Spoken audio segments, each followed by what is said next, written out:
ఈ ఉద్యానవనమందు సంచరింప నీకేమి పని? క్షమించు తల్లే, నేనొక బోయోన్ని.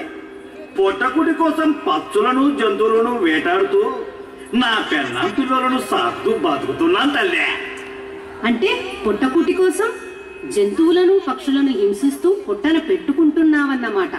అయినా నీకు జీవ కారుణ్యమే లేదా?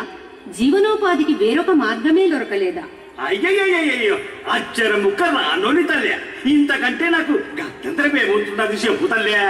అయినా జీవహింస మహాపాపమని నీవెరుగవా? అయ్యయ్యో, జీవహింస మహాపాపమని అనుకుంటూ కూర్చుంటే ఇంటిల్లి పాదికి తిండొట్టొచ్చాలి తల్లే. అనుకోవాలే కాని చెయ్యాలంటే ఒక్క సోమరికి తప్ప ఈ లోకంలో అందరికీ చేతి నిండా పనులే.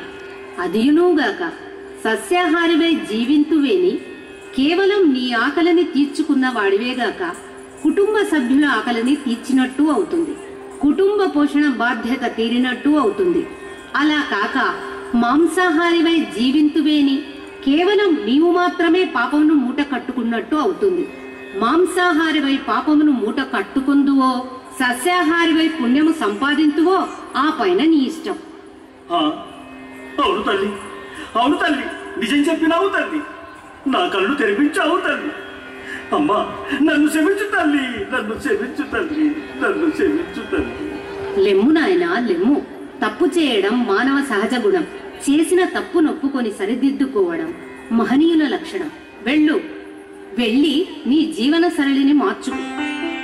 అమ్మా, నీరు పాద స్పర్శచే నాకు శాప విమోచనమైనది తల్లి.